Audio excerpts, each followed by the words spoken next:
मेरे दिल की हर धड़कन में शामिल आप हैं, बेमुरब्बत बेवफा। आपसे शिकवा है मुझको, गैर से शिकवा नहीं। मैं यहाँ नहीं आती तो शायद आप लोगों से मिलने से वंचित रह जाती, तो इसके लिए मैं बहुत बहुत आभारी हूँ अपनी महाविद्यालय की टीचर्स एसोसिएशन का। उनका मैं आभार व्यक्त करती हूँ, हृदय से धन्यवाद देती हूँ कि उन्होंने शामिल करती। क्योंकि दुनिया में मैं सोचती हूँ कि दो ही चीज़ की ज़्यादा कमी मुझे दिखाई देती है, एक तो प्यार की और दूसरे हंसी की। आजकल लोगों के चेहरे पर हंसी नहीं रहती, इतना तनाव है। तो आज मैं उन्हीं दो चीज़ों को केंद्रित करके आपको कुछ सुना रही हूँ। पहले अपनी बात प्यार से शुरू करती हूँ। तो देखिए, एक नुक्ता, जिसे सोचती हूँ मैं रात दिन, जिसे सोचती हूँ मैं रात दिन, न वो दोस्त है न रकीब है। रकीब जिसे सोचती हूँ मैं रात दिन, न वो दोस्त है न रकीब है। जिसे मुद्दतों से मिली नहीं, वही धड़कनों के करीब है। जिसे सोचती हूँ मैं रात दिन, न वो दोस्त है न रकीब है। जिसे मुद्दतों से मिली नहीं, वही धड़कनों के करीब है। अजब ये प्यार का सिलसिला, है अजब ये प्यार का सिलसिला। मत पूछिए मुझे क्या मिला, है अजब ये प्यार का सिलसिला। मत पूछिए मुझे क्या मिला। मैं उसी की हूँ जो मेरा नहीं, मेरी दास्तां भी अजीब है, मेरी दास्तां भी अजीब है।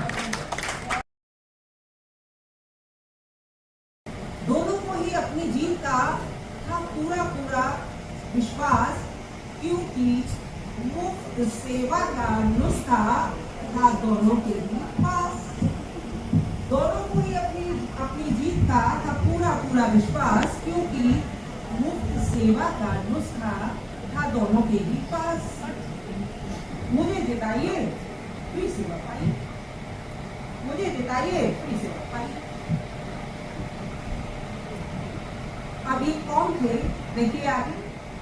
एक थी शहर की बहुत खूबसूरत नगर वधू। नगर वधू आप सभी जानते हैं, बताने की आवश्यकता नहीं है।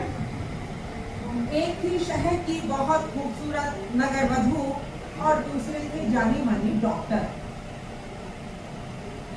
एक थी शहर की बहुत खूबसूरत नगर वधू और दूसरे थे जानी मानी डॉक्टर। कड़ा था मुकाबला, कांटे की टक्कर है, दोनों जमकर चुनाव लड़े है, दोनों जमकर चुनाव लड़े, वोट भी खूब पड़े।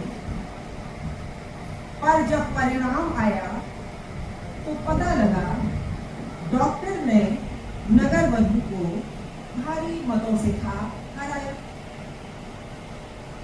पर जब परिणाम आया तो पता लगा कि डॉक्टर ने नगर वधू को भारी मतों से था हराया।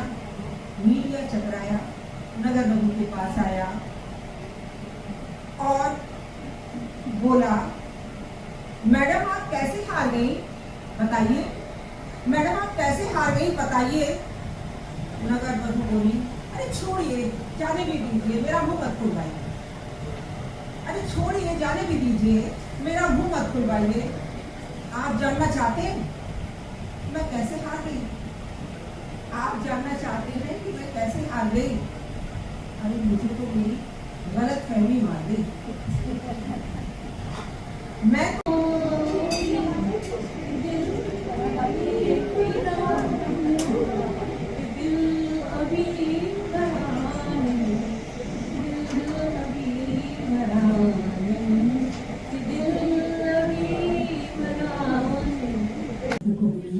क्योंकि मेरा शैक्षिक जीवन प्रारंभ हुआ जब से लगातार पोइट में ही जॉब किया, लेकिन ईश्वर ने जीवन के अंतिम समय में ये सुंदर लम्हा भी दिखाया। वो तो सब लोग हम लोग प्लेटफॉर्म पे खड़े हुए हैं, तो सुंदर दिखने को लगा। क्योंकि मैं 2 बार शिक्षक संघ की अध्यक्ष भी रही थी, तो वहाँ तो बड़ा मुश्किल काम था। कभी संसद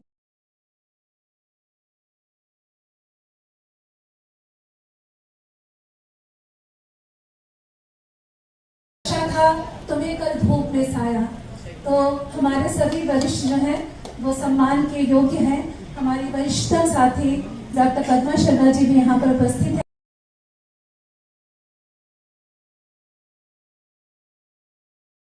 प्यार मिलता ही रहता है।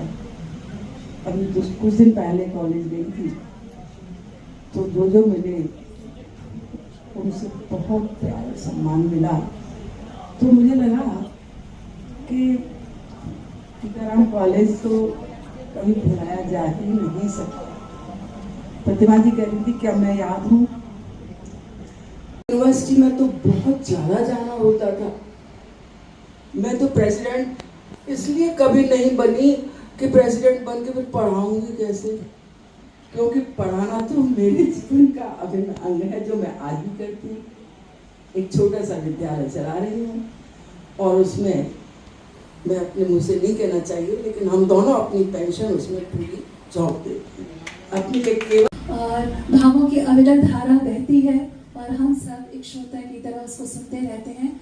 अब मैं यहाँ पर अपनी अध्यक्ष महोदय को बुलाती हूँ कि वो आए, और डॉक्टर कल्पना दौलतशेणी मैम को मैं सादर आमंत्रित कर रही हूँ कि आपका सम्मान भी औपचारिक रूप से हम सब करना चाहते हैं। वैसे तो दिल से कर ही रहे, शब्दों से भी